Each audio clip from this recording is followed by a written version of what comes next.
तो ये आपका फर्स्ट वीक ऑफ डेवलपमेंट, ठीक है। इधर से आके देखिए, पहले आके देखिए आप लोग, फर्स्ट वीक ऑफ डेवलपमेंट है, ये है आपका सही साइड, ठीक है। ये सपोर्ट के लिए, इसको नहीं देखना, पीछे वाला ये है आपका, आगे फ्रंट वो है, ठीक है।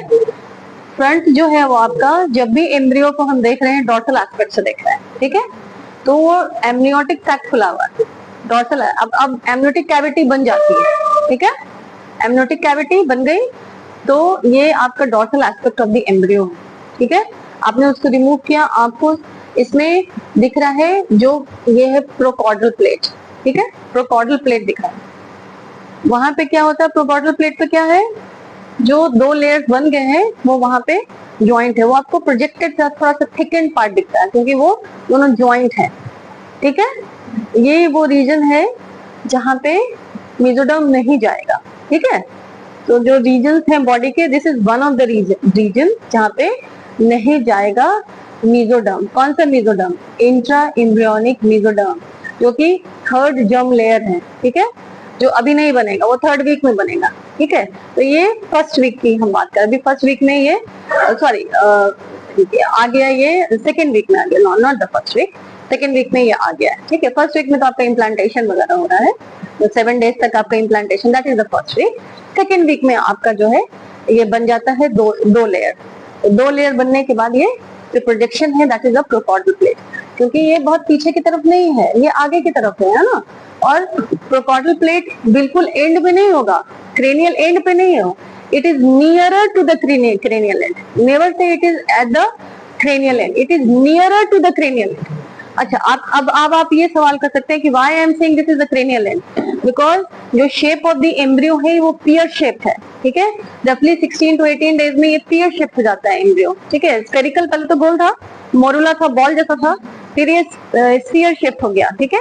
तो इस पियर शेप जो नाशपाती होता है ना, टेपरिंग होता है, एक तरफ चौड़ा है एक तरफ, तो हम इसको कॉर्डल क्रेनियल इसलिए कह रहे हैं क्योंकि चौड़े की तरफ है। तो क्रेनियल एंड जो है वो ब्रॉडर होगा और जो कॉर्डल एंड है वो नैरो होने लगता है। तो आप नहीं, हम मुझे बैठना होगा, हम बैठ जाएंगे। आप शेप के बेसिस पे भी डिसाइड कर सकते हैं अर्ली स्टेजेस में कि कौन सा क्रेनियल एंड है, कौन सा कॉर्डल एंड है। बात समझ में आई, ठीक है। तो इसमें आपको इतना डिस्क्रिप्शन देना है। ये सेकेंड वीक, ठीक है, सेकेंड वीक है and amniotic cavity has been opened. We are looking at the dorsal aspect of the embryo and we are able to see the procaudal plate.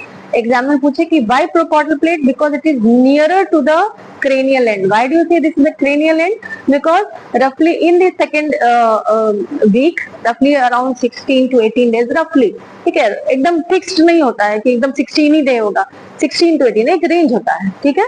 किसी में 16 डे हो जाएगा, किसी में 17 डे होगा, किसी में 10, थोड़ा सा डिफरेंस तो होता है। डेवलपमेंट में भी, माइलस्टोन्स अचीव करने में भी, बच्चे का माइलस्टोन में भी डेवलपमेंट होता है। सब एक ही टाइम पे सब चीज नहीं करता है, आगे पीछे थोड़ा होता है, 1-2 महीना प्लस माइनस चलता है, ओके। तो इसमें भी प्लस माइनस 1 डे चलता है, ठीक है। तो वो जो है आप, I am saying this is at prochordal plate because it is nearer to the cranial end. Now the next question, what is procaudal plate? It is the point or it is a portion of the embryo on the dorsal aspect where the hypoblast and the epiblast they remain together, ठीक है। so that जब gastrulation होगा तो mesoderm यहाँ पे नहीं आएगा, ठीक है। तो इसका significance क्या है? significance ये है कि फ्यूचर में this will form the buccopharyngeal membrane, okay, buccopharyngeal membrane, आप लोग भी बैठ जाइए, बकोफेरेंजियल मेम्ब्रेन बनाएगा, ठीक है। और ये मेम्ब्रेन रप्चर होकर के this will open the oronasal cavity to the outside, ठीक है। बकोफेरेंजियल मेम्ब्रेन बनाएगा और बकोनेजल फिन भी बनाएगा। तो उसका जो ऊपर वाला पार्ट है बकोनेजल फिन हो जाएगा, जो नोज को जो है एक्सटर्नल से ओपन कराएगा, समझ गए। तो कौन सा नोज का, कौन सा पार्ट का, एक्सटर्नल लेयर या इंटरनल लेयर? कोआना को खुलाएगा, ठीक है। एक्सटर्नल नोज जो है वो तो किसी और से बन रहा है ना, वो तो आपके बन रहा है फ्रंटोनेजल प्रोसेस से बन रहा है, ठीक है। फ्रंटोनेजल से बन रहा है, मैक्सिलरी से भी नहीं बन रहा है, फ्रंटोनेजल से बन रहा है ना। तो एक्सटर्नल नोज के अंदर पीछे जो कोआना है, जो इंटरनल लेयर्स है, उसके पीछे बकोनेजल फिन होगा, ठीक है। क्लियर हो गया ये? चलिए, तो ये इसका इतना डिस्क्रिप्शन है। अब इसको हटा दीजिए।